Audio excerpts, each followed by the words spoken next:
Welcome back, students, to English class. Let us start with the third chapter, the two stories about flying.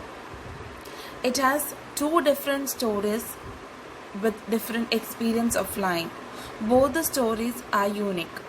In the first part, his first flight, written by Liam O'Harty, we come to know about a young seagull bird who is afraid to fly.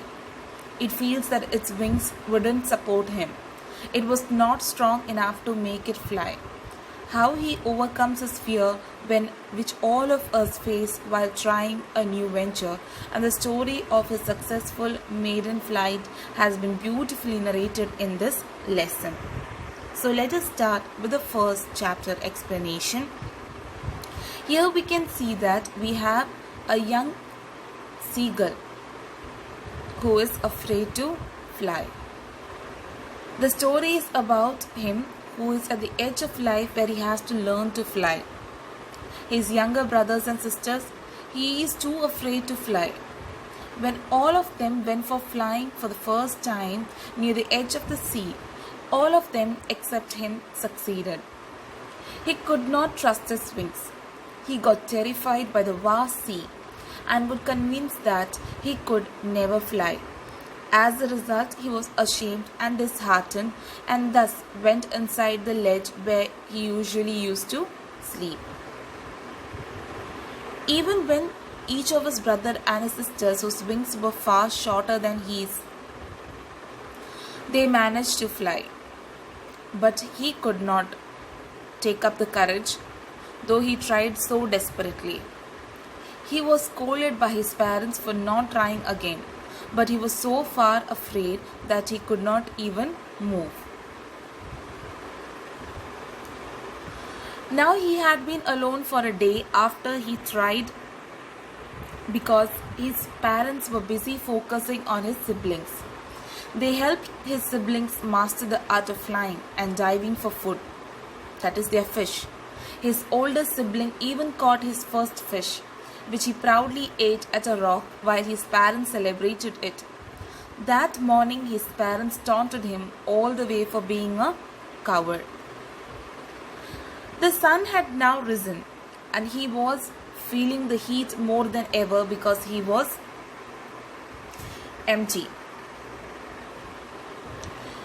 Since the night before, he was fully hungry.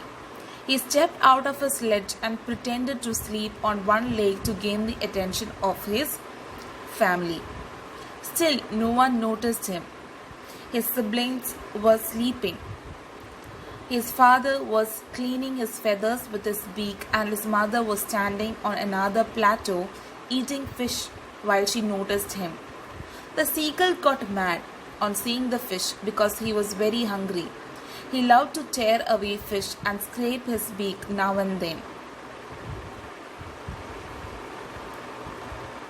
He cried in hunger to his mom while his mother screamed back angrily.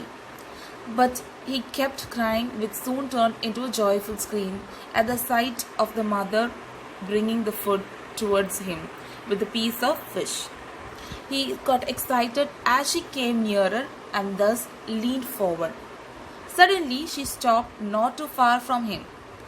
Out of excitement and hunger, he dived at the fish without realizing for a moment that he was afraid to fly. He got so excited that he fell as soon as he tried. For a moment, he was in shock and stood still out of terror. All this lasted only for a moment, and soon his feathers opened as he flew. He could feel the wind against his breast feathers, stomach and his wings. He could feel himself cutting through the air. He was not afraid anymore. He was just a bit nervous. But then his mother accompanied him. The whole family screamed of excitement, thus celebrating his victory over fear. Once he overcame his fear, he forgot that he was once afraid of it. He did all those things he once feared. He flew straight over the sea and could see the greenery and the mountains beneath him. He screamed out of joy as he enjoyed the victory. When he landed, his family landed along with him as a gesture of proudness. They were screaming and shouting in excitement in their high pitched voices.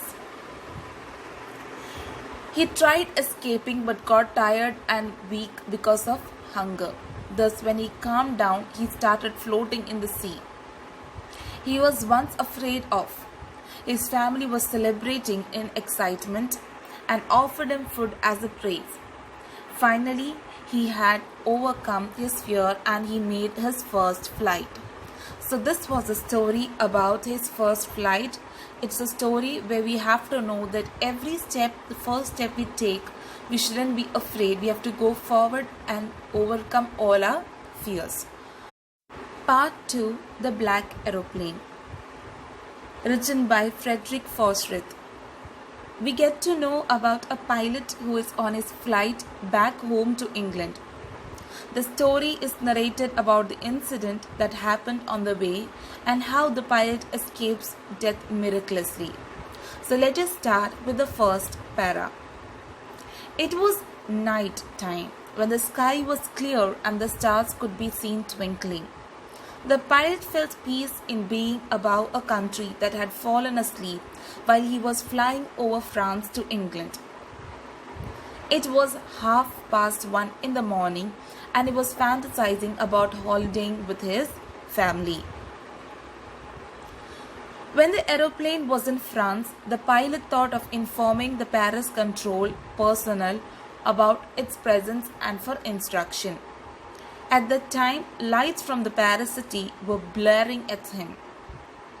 He informed the control agency, to which they replied with further instruction on directions. The control room at Paris instructed him to turn to 12 degrees towards the west. After receiving the instruction, the pilot geared up and followed them while putting the last fuel tank into operation. At this time, he was dreaming about his time with his family, and then he started thinking about having a satisfactory breakfast at the destination point. He was calm as everything was going as planned. Now the plane had crossed Paris when he started seeing clouds in the sky. The clouds' presence made it unsafe to travel by air because there were chances of a storm. They were huge and dark that the pilot compared them with black mountains. He knew he couldn't pass them as it was impossible to go above them or escape them with the amount of fuel that was left in the last tank. The right decision would have been to fly back to Paris safely. But the pilot's decision making was clouded by his wish to meet his family. He so desperately wanted to be with his family and have that English breakfast with them, and dreaming of all day, that he took the risk of not going back. So what he did was he headed the plane right into the storm. It was so dark because of the storm that nothing was visible outside the plane. He started losing his control of the aeroplane.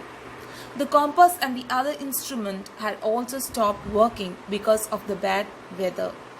He became helpless. He tried calling the Paris control agency who had helped him earlier, but couldn't contact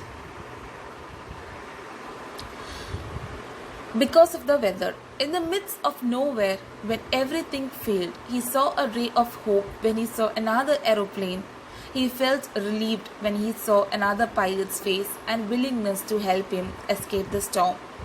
He thought to himself that the other pilot is very kind, as he knew that they were lost and was trying to help him.